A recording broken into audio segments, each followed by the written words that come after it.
नमस्कार, दिल्ली में ट्रेंड से बुलेटिन में आपका स्वागत है। आइए नजर डालते हैं आज की ताजा तरीन खबरों पर।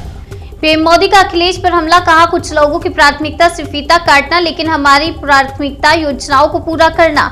पीएम मोदी ने आज उत्तर प्रदेश के बलरामपुर में करोड़ों रुपए की लागत से तैयार सरयू नहर राष्ट्रीय परियोजना का उद्घाटन किया।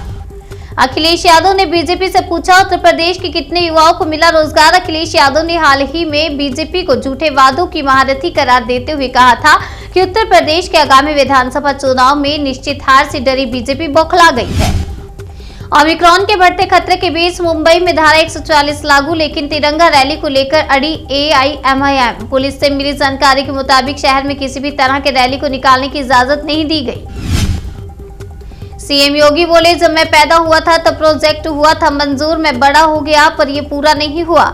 योगी ने आगे कहा कि इस प्रोजेक्ट में केंद्र और प्रदेश में बीजेपी सरकार ने दिलचस्पी दिखाई और हमारी सरकार आने के बाद परियोजना पूरी हो गई। लायंस नायक तेजा के परिवार की मदद का ऐलान, 50 लाख रुपए की अनुग्रह राशि देगी आंध्र प्रदेश सरकार। चित्तूर जिले के रहने वाले साईं तेजा प्रमुख रक्षा अध्यक्ष जनरल बिपिन रावत के व्यक्तिगत सुरक्षा अधिकारी थे। वह कुन्नूर में हुए हादसे में जान गंवाने वाले 13 लोगों में शामिल हैं। फारूक अब्दुल्ला ने कहा, कश्मीरियों को समझा गया वोट बैंक। नेताओं ने दो समुदायों के बीच समस्या खड़ी की। फारूक अब्दुल्ला ने कहा, कश्मीरियों को वोट बैंक समझा गया है। नेताओं ने दो समुदायों के बीच समस्या खड़ा की है। राष्ट्रपति रामनाथ कोविंद ने IMA कैडेट से कहा, जनरल बिपिन रावत को अपना आदर्श माने। राष्ट्रपति रामनाथ कोविंद ने IMA से उत्तीर्ण हुए कैडेट से कहा कि CDS बिपिन रावत जैसे बेहतरीन पूर्व छात्रों के कारण इस संस्थान को मिले प्रतिष्ठित दर्जे को बनाए रखें।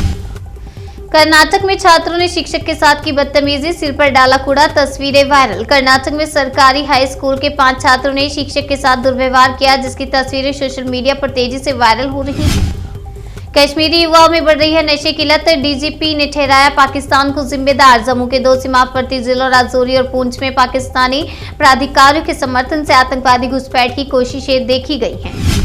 पीएम मोदी बोले, पहले फाइलें बरसों अटकी रहती थी, डबल इंजन की सरकार में विकास को गति मिली। पीएम मोदी ने आज सरयू नहर राष्ट्रीय परियोजना के उद्घाटन किया और ये परियोजना 9,800 करोड़ रुपए की लागत से तैयार हुई। अगली खबर यूपी से, जनरल बिपिन रावत कर रहे थे सेनाओं को आत्मनिर्भर बनाने के लिए कड़ी मेहनत। सरयू नहर नेशनल प्रोजेक्ट के उद्घाटन पर बोले पीएम मोदी। सीएम योगी आदित्यनाथ ने राजधानी लखनऊ में एयरपोर्ट पर पीएम का भव्य स्वागत किया। प्रधानमंत्री नरेंद्र मोदी उत्तर प्रदेश के ताबड़तोड़ दौरे के क्रम में बलरामपुर में सरयू राप्ती मुख्य नहर परियोजना का शुभारंभ किया।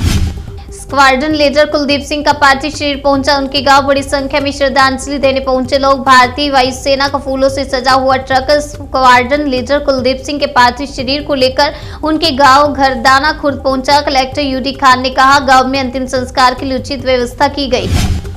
बेटियों ने CDS बिपिन रावत और पत्नी मधुलिका की अस्थियों का हरिद्वार में किया विसर्जन। सेना की टुकड़ियां रही मौजूद। जनरल रावत और मधुलिका रावत की बेटियों कृतिका और तारिणी ने आज सुबह दिल्ली छावनी के बरार स्क्वायर शमशान घाट से अपने माता पिता की अस्थियां इकट्ठा की। जनरल बिपिन रावत की दोनों बेटियों ने शुक्रवार को अपने माता पिता का अंतिम संस्कार किया था। ओमिक्रॉन के मामलों के मद्देनजर 11-12 दिसंबर को मुंबई में धारा 144 लागू। अब तक 17 मरीजों की हुई पुष्टि। 7 नए मामलों के बाद ओमिक्रॉन के देश में अब तक 32 मामले दर्ज किए गए हैं। बता दें कि कोरोना वायरस के नए वेरिएंट ओमिक्रॉन की ताजा स्थिति पर स्वास्थ्य मंत्रालय ने शुक्रवार को प्रेस कॉन्फ्रेंस की, जिसमें देश के ताजा हाल के बारे में बताया। प्रेस कॉन्फ्रेंस में बताया गया कि अब तक कुल मिलाकर 59 देशों में यह वेरिएंट फैल चुका है। किसान नेता राकेश टिकैत बोले, बॉर्डर खाली करने में लगेंगे 4-5 दिन। चुनाव में बीजेपी के विरोध पर अभी फैसला नहीं। राकेश टिकैत ने कहा कि आंदोलन को सफल बनाने में डॉक्टरों, अस्पतालों, खाप पंचायतों, सफाई कर्मियों, गुरुद्वारा समिति और अन्य गुरुधामों ने अहम भूमिका निभाई है। उन्होंने कहा कि आंदोलन सफल हुआ क्योंकि गुरु साहिब की कृपा थी। दिल्ली NCR में 111 फैक्ट्री और कंस्ट्रक्शन साइट्स की गई बंद। 228 को जारी किया गया नोटिस। वायु गुणवत्ता प्रबंधन आयोग ने सुप्रीम कोर्ट में दायर हल्फनामे में दिल्ली NCR में वायु प्रदूषण पर काबू पाने के लिए उठाए गए कदम के बारे में जानकारी दी। कोरोना की तीसरी लहर की आशंका के बीच जेपी अस्पताल में 18 बेड का ICU तैयार। ऑक्सीजन सप्लाई सिस्टम भी लगा।